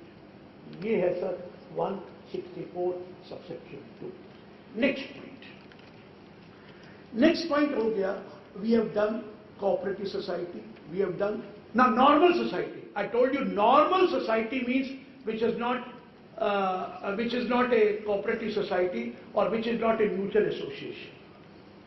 अगर एक society registered society registration act है तो उसकी income भी 4 act में calculate होती है and they are suppose to pay tax at the normal slab rate which is applicable to individual. At the normal slab rate which is applicable to individual.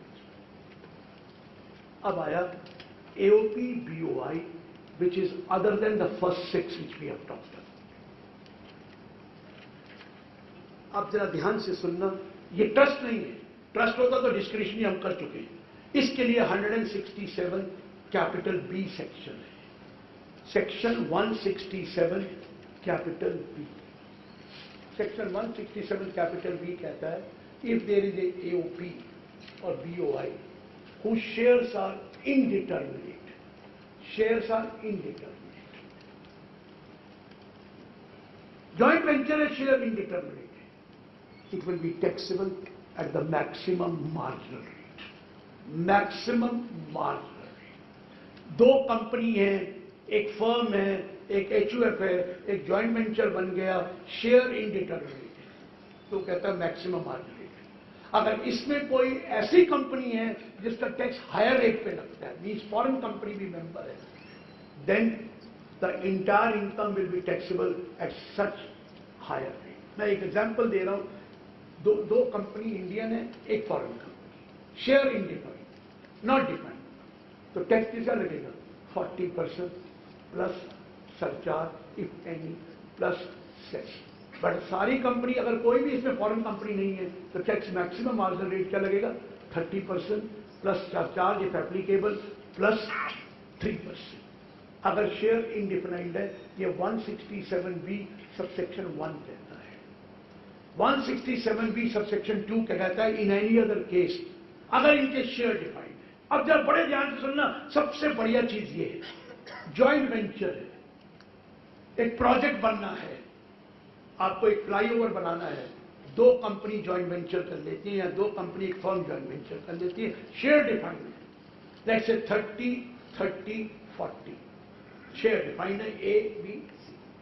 इनका एक joint venture बना और इन्होंने काम शुरू किया, शेयर डिफाइंड, तो tax क्या लगेगा? कहता है किसी भी मेंबर की इनकम मैक्सिमम अमाउंट चार्जेबल से ज्यादा है, इंडिविजुअल इनकम, तो ये MMR में, क्योंकि इसमें कंपनी या फर्म है, किसी की इनकम भी 10 रुपए भी होगी तो MMR लगा दीजिए। किसको MMR लगा दीजिए? AOP की सेपरेट रिटर्न भरिए, MMR 30%। अब आया share of profit from this AOP, इसका क्या करें? शेयर सेक्शन 86 में लिखा है इट शैल बी एक्सेप्ट, इस पर टैक्स नहीं लगेगा। शेयर ऑफ प्रॉफिट जो, क्योंकि AOP is already being tax, ये सेक्शन 10(2)A में नहीं है।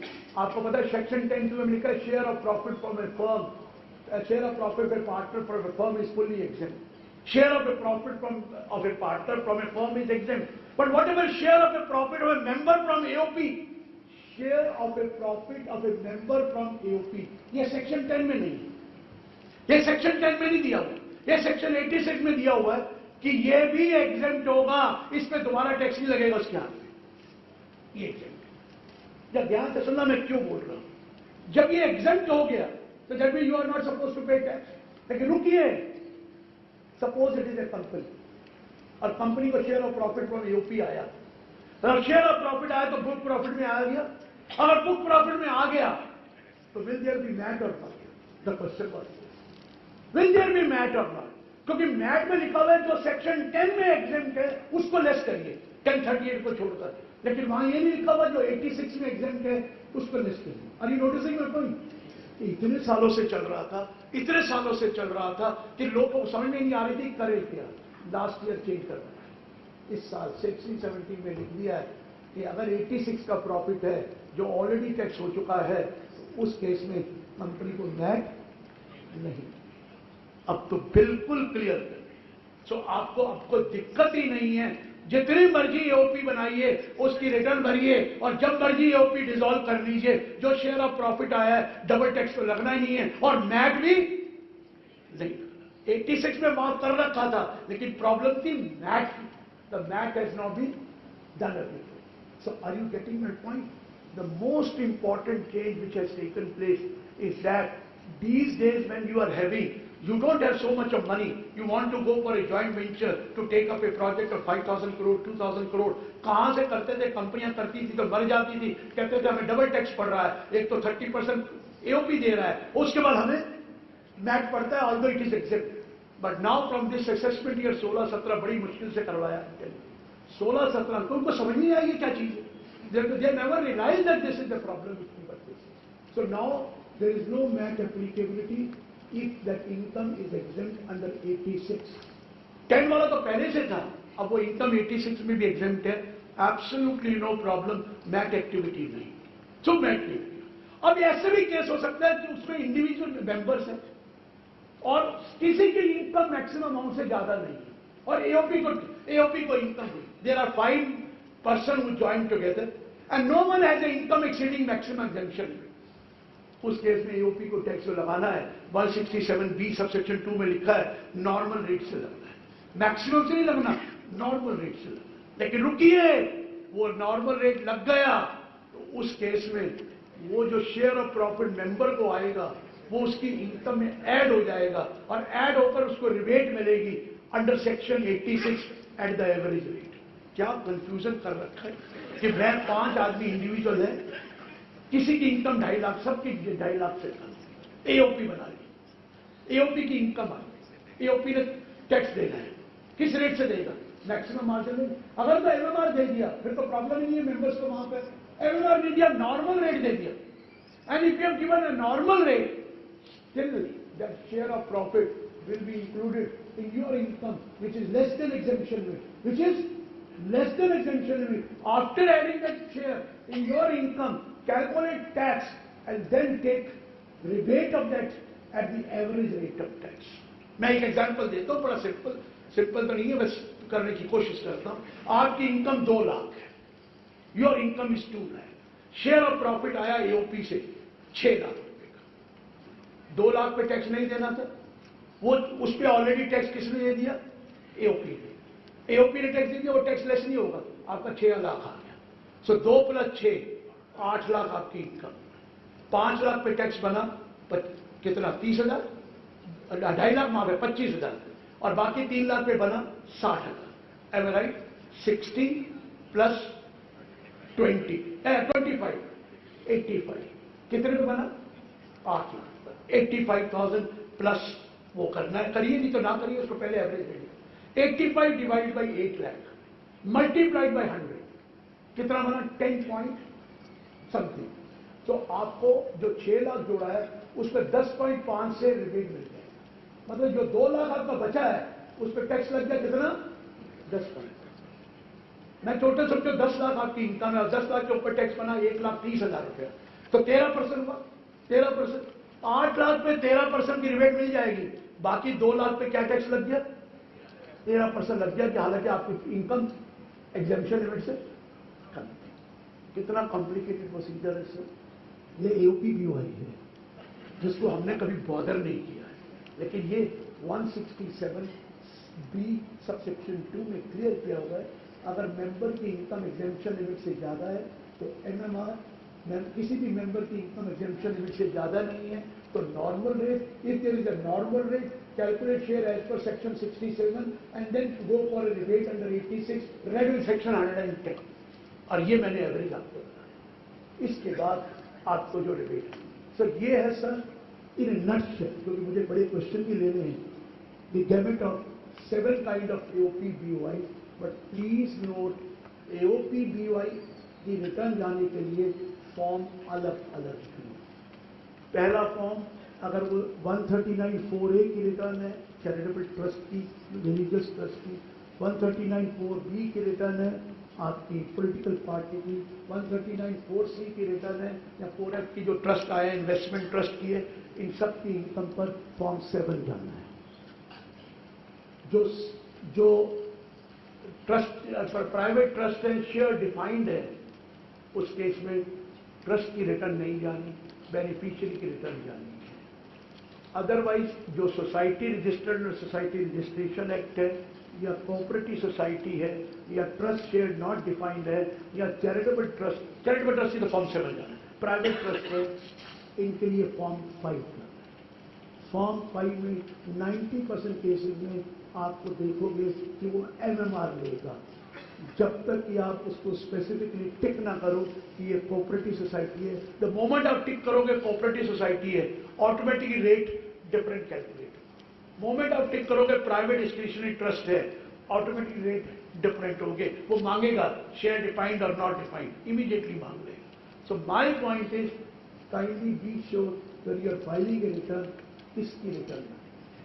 अगर सोसाइटी रजिस्ट्रेशन सोसाइटी की भर रहे हैं, अगर वो कोऑपरेटिव सोसाइटी है तो उसका कोऑपरेटिव सोसाइटी टिक कीजिए, अगर वो सोसाइटी रजिस्टर्ड और सोसाइटी रजिस्ट्रेशन एक्ट है तो उसको दूसरे एनी अदर एओपी में टिक करके आप उसको क्लेम करिए, लेकिन फॉर्म 5 बनिए। So these are the few things and be sure that your form number 49 जो आपने पैन नंबर लिया है वो करेक्ट पैन, ट्रस्ट का पैन T होना चाहिए, तभी आपको फॉर्म 7 भरना चाहिए। अदरवाइज एओपी भरते हैं तो प्रॉब्लम आती है. But still even if you have AOP, please fill up form 7 if it is a charitable trust. So sir, I will have to take the questions also. Thank you very much for the patient hearing. I look forward to it.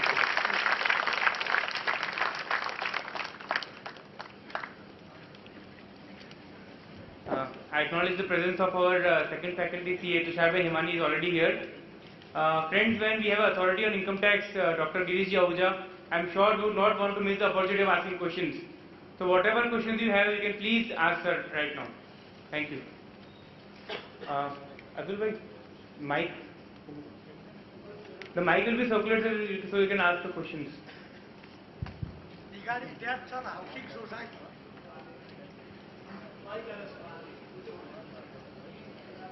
Hold, cheek, hold, cheek, hold.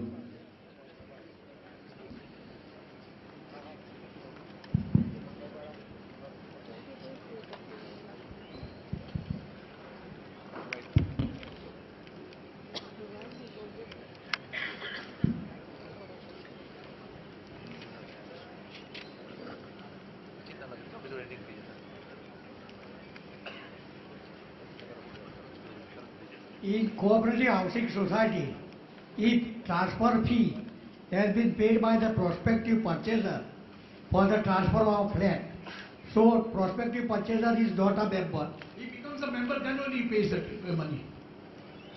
When you take the money from him, you take him as a member. That's why he pays the money. He pays the money because you are taking him as a member. So therefore it is a money coming from member. There is absolutely no. कोई नया subscriber लेते हैं तो member ही तो होता है. तो कोई प्रॉब्लम नहीं. Absolutely no problem.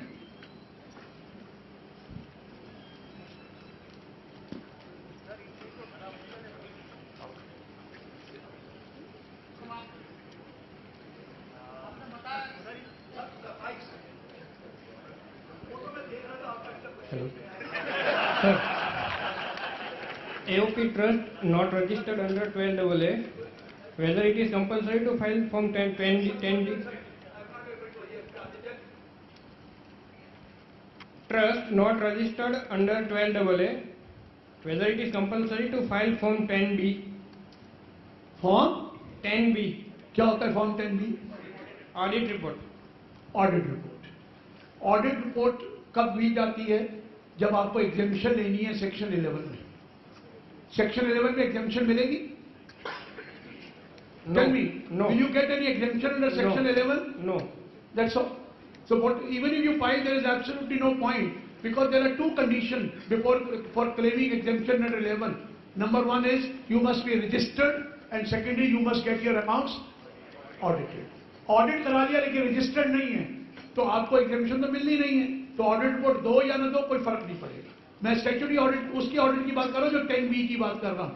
मैं वो वाली बात नहीं कर रहा जो 44AB की ऑडिट है. कभी आप बिजनेस कर रहे हो तो वो अलग चीज है, उस पर तो देनी पड़ेगी. लेकिन ये 10B दे ना दे कोई फर्क नहीं पड़ना क्योंकि आपको एग्जेम्पशन नहीं मिलनी. So CPC is sending an error that it must be registered trust even though it is not registered, it has to be audited. So 139(9) की नोटिस आती है इसमें. नहीं कहाँ लिखा है ये बात कि it has to be audited? जब आपको एग्जेम्पशन ही दी तो ऑडिट किस बात का भैया? एग्जेम्पशन दी, हाँ ऑडिट 44AB में कंपलसरी हो सकता है if your turnover is more than 1 crore in now whatever is there, but please audit is compulsory only when you have to claim exemption under section 11. आप 11 में सेक्शन में exemption ले रहे हैं? No. फिर कोई सर दो चीजें आपको बता दूं. अब ये पूछने वाले हैं, उन्होंने कागज भी मुझे दिया. दो सब्जेक्ट, दो टॉपिक किसी को कुछ नहीं आता. एक हिंदू अनडिवाइडेड फैमिली और एक चैरिटेबल ट्रस्ट. जो हो रहा है चलने दीजिए. इसी में पहले बोल दूं, गलत है. जब दो बेसिक कंडीशन है कि ट्रस्ट रजिस्टर्ड होना चाहिए और ऑडिट होना चाहिए तभी आपको एग्जेम्पशन मिलेगी. एक कंडीशन से तो एग्जेम्पशन मिलनी नहीं. तो इसलिए 10B दो या न दो कोई फर्क नहीं पड़ेगा. या तो फॉर्म में आपने रजिस्टर टिक कर दिया होगा तो बात अलग है. अदरवाइज तो रजिस्टर को नहीं टिक करना, रजिस्टर लिख रहा है नॉट रजिस्टर्ड. चलिए sir. Thank you.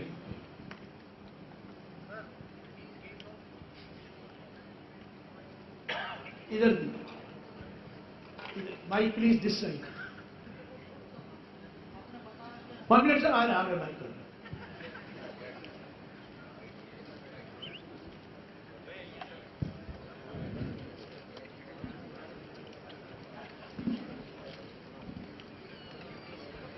So in case of mutual association, surplus is exempt. Surplus is exempt. But what about that surplus if it is lent to again members and interest is earned on that? Surplus is, Lent to the members. are you a credit society who can lend to the members? You are a credit society left. देखिए, are you allowed to give it to members on interest? Yeah. Anything which is earned from member is not covered. Rent भी तो ले रहे हैं. For your food बेचते हैं, food भी ले रहे हैं. Anything which is from member is not covered. Anything from other than members is liable for tax. अभी थोड़ी देर में एक और चीज बताऊंगा, जरा ये खत्म हो जाए, एक और चीज बताऊंगा, वो नॉट फॉर दिस. चलिए सर. अरे माइक तो दे दो सर, वो बार बार.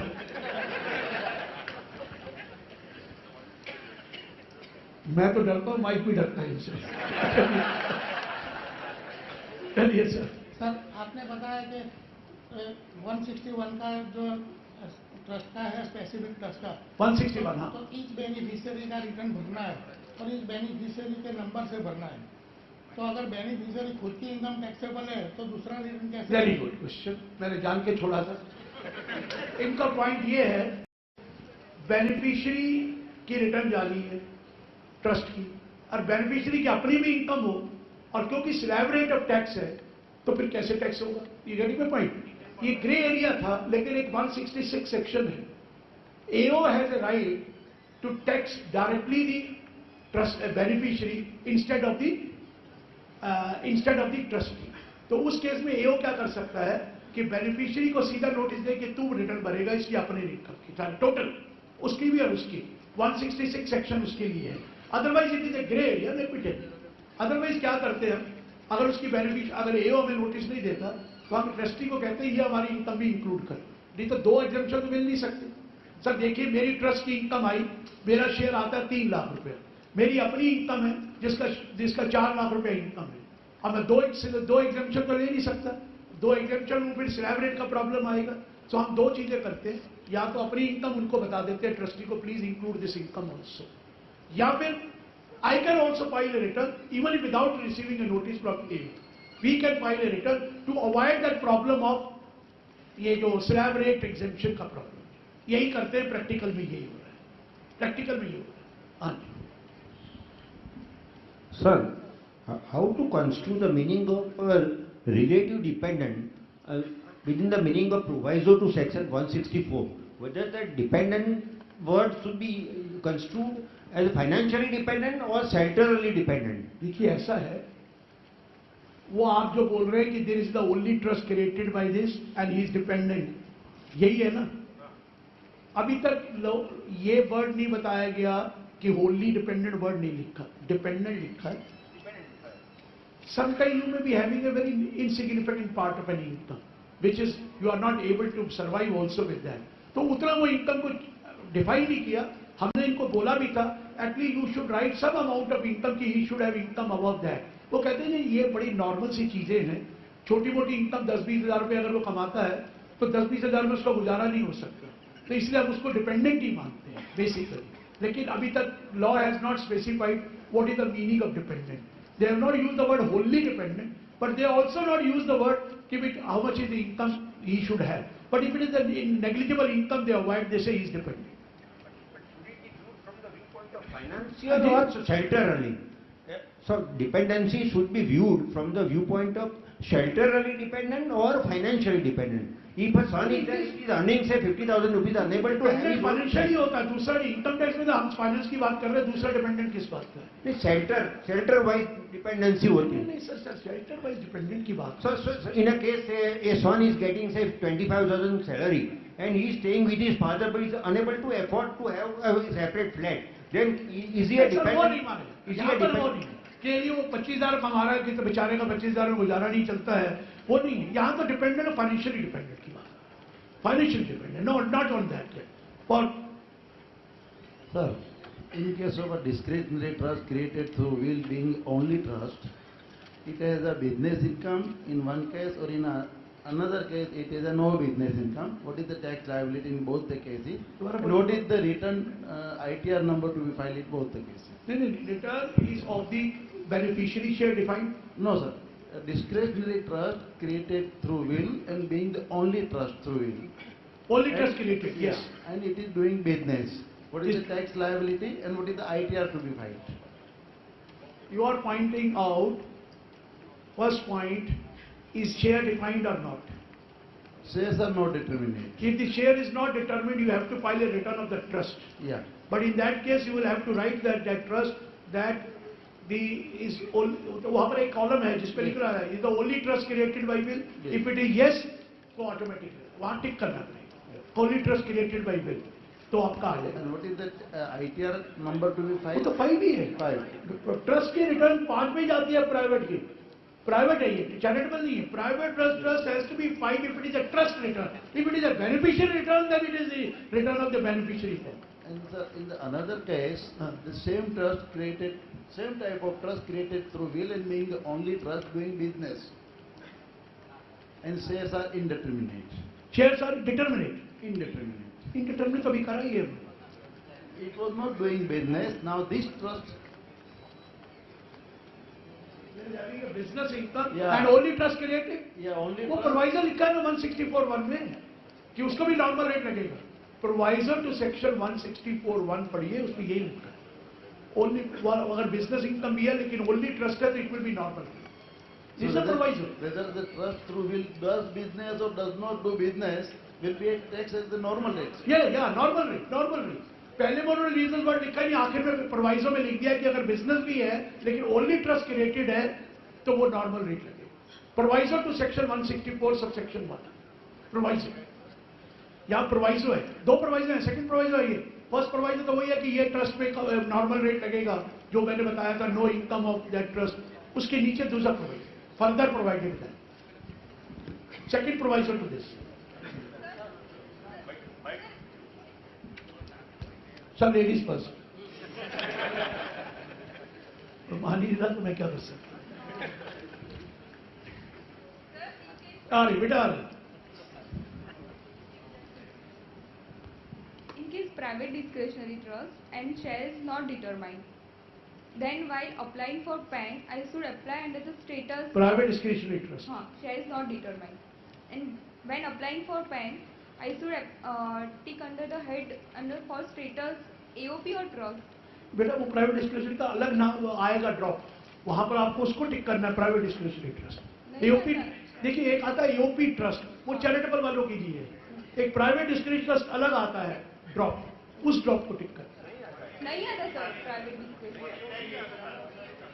उसमें ही आता है. नहीं आता सर. उसमें फिर एओपी ट्रस्ट में डालिए. और किस में डालेंगे? एओपी ट्रस्ट तो एओपी होता है. Fourth character would be T or A. Sir देखिए मैडम एक चीज बताओ, अगर आप फॉर्म 5 भर रहे हैं और वहां पर जब प्राइवेट डिस्क्रिशनरी ट्रिक करेंगे वहां तो आएगा ना प्राइवेट डिस्क्रिशनरी. फॉर्म 5 में तो आता है ना, वो ट्रिक करेंगे. Even if it is T it will take 3. Trust है. ऑनलाइन रिटर्न नहीं फाइल होता सर. फिर ऑनलाइन रिटर्न फाइल नहीं होता. नहीं होता. नहीं होता. Are you sure? Yes, sir. तो मैं रिटर्न फाइल नहीं करता, नीचे वाले करते हैं. Are you sure? तो फिर कैसे फाइल करते हैं? फिजिकली फाइल करना पड़ता है. फिजिकल तो अलाउड ही नहीं होगा तो उसकी इनकम ज्यादा हो तो. ITR 2 में फाइल करते हैं. तो फिर पैन को नहीं चेंज कराते. वही पता नहीं कि पैन करेक्ट क्या होना चाहिए, कि टी होना चाहिए या ई. वही क्वेश्चन. देखिए फॉर्म 5 में तो प्राइवेट ट्रस्ट वर्ड आता है. एम आई राइट और नो? फॉर्म 5 में आता है, लेकिन अगर आपका टी हो तो वो नहीं लेता उसमें.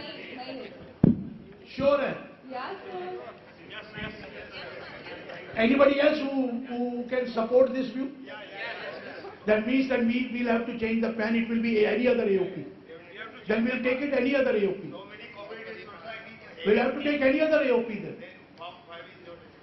Then we are applied in a wrong form 49, क्योंकि वो फिर T आएगा तो हमेशा 7 में जाएगा. इसका मतलब T हमेशा 7 में जा रहा है, तो then we'll have to take any other AOP. No other. अगर उसका डिस्क्रिशनरी नहीं है 49 में, इतना तो मुझे पता फॉर्म 5 में तो है. फॉर्म 5 में तो पक्का डिस्क्रिशनरी ट्रस्ट लिखा हुआ है, तो PAN we'll have number to correct क्या होना चाहिए वो? है जी, पैन नंबर फिर पैन नंबर चेंज कराइए ना, PAN number we'll have to get it change, we'll have to get it change to AOP, any other AOP, if it is not T. You will have to do that only, no other alternative. Thank you sir.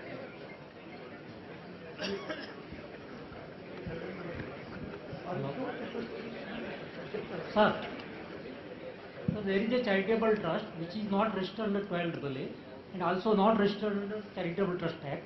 It has got income of... There is no question of registration on charitable trust only if you are Gujarat and Bombay, Gujarat it is, public Yeah, other yes. places we don't have. So that trust is not registered under 12AA, also not under Bombay Public Trust Act. It has got income from donations and bank interest. It has spent on the objects of the trust during the year. Then how it will be taxed? No exemption. Gross income will be taxed. Section 2 clause 24 subclause 2I says voluntary donation we have received, it is fully taxable. And no exemption under 11 and 12 unless you are registered. Sir, what? देखिए मेरी बात सुन लीजिए, एक है section 2 clause 24 income की definition, sub clause 2IA, उस पे लिखा है any voluntary donation receive by any charitable trust. आप चैरिटेबल तो है, Yes. तो आपकी इनकम तो मान ली जाएगी. एग्जेम्पशन तब देंगे जब आप 12A में रजिस्टर्ड होंगे, नहीं होंगे तो इनकम है. आप स्पेंड कर भी दीजिए, कोई पैरा नहीं है, एग्जेम्पशन नहीं मिलेगी. हाँ ये बात बता दूं, उस इनकम को अर्न करने का जो खर्चा किया है वो आप क्लेम कर सकते हैं. If you have spent any money in earning that income, that you can do it because income does not mean gross receipt. It is minus the expense which have been incurred in earning that income. तो donation में कोई income का खर्चा नहीं होता, तो इसलिए वो फुल डोनेशन टैक्सेबल होगी. जैसे एक स्कूल कॉलेज है, मैं बताता हूँ, एक कॉलेज है रजिस्टर्ड नहीं है, 1023C में भी नहीं है और 11 में भी नहीं है, 12A में भी नहीं है, लेकिन उसका खर्चा तो है, तो उसकी जो ग्रॉस रिसीट है वो टैक्सेबल नहीं होगी. All expenditure incurred in earning that income, वो सारे खर्चे अलाउड होकर बाकी इनकम टैक्सेबल. What rate? हाँ जी, At what rate it will be taxable? At what rate it will be taxable. आपकी वो क्या है, Charitable trust. आपकी कॉन्स्टिट्यूशन क्या है, सोसाइटी है, कंपनी है, मुझे नहीं पता ना. अगर सेक्शन 25 कंपनी है तो कंपनी के रेट से टैक्सेबल होगा. अगर society registered society registration act है तो नॉर्मल रेट से टैक्सेबल होगा. Yes, sir, it is not registered under any act. It is a charitable trust. It is not registered. बस भी ट्रस्ट है, ट्रस्ट कोई डीड तो बनाई होगी. हाँ जी, डीड है. डीड बनाई है ना, तो AOP है ना, इट इज एन AOP. और पब्लिक एट लार्ज है, पब्लिक एट लार्ज है सर, AOP है, पब्लिक एट लार्ज है, रजिस्टर्ड नहीं है, तो आपको फिर नॉर्मल रेट लगेगा. नॉर्मल मैक्सिमम मार्जिन रेट तब लगना है जब आप एग्जेम्पशन क्लेम कर रहे हैं, और फिर वो दो मिसकंडीशन है. AOP तो है ना, ट्रस्ट तो है ना, पब्लिक एट लार्ज है ना, तो आप शेयर डिफाइंड नहीं है मान लिया, लेकिन आप प्राइवेट डिस्क्रिशनरी ट्रस्ट भी तो नहीं है ना. एक प्राइवेट डिस्क्रिशनरी ट्रस्ट पे MMR लगता है, चैरिटेबल ट्रस्ट पे MMR नहीं लगता है जब तक कि वो कंडीशन. तो नॉर्मल रेट लगेगा, लेकिन आपको पूरी इनकम पे टैक्स देना सर, पूरी इनकम पे. So sir, last question because we have a paucity of time and sir also has a flight to catch at 8 o'clock. So last question for this session. Mike दे दो sir. Sir, sir, if the specific trust is created, सुनाई देता है? बोलिए बोलिए बोल दिया. If the specific trust is created by well-wisher of the deceased for the benefit of the beneficiary by giving gift to the trust, what will be the status of that gift for the trust? 5627 नहीं लगता है वो लगेगा ना, individual HO को लगता है, trust को थोड़ी लगता है. इनडायरेक्टली वो डाइवर्ट हो सकता है. कोई मना नहीं है सर, लेकिन once it goes to the trust it is not, does not belong to you now, you can't take it back. फिर तो उसी के लिए तो कर ही रहे हैं लोग, कर ही रहे हैं 5627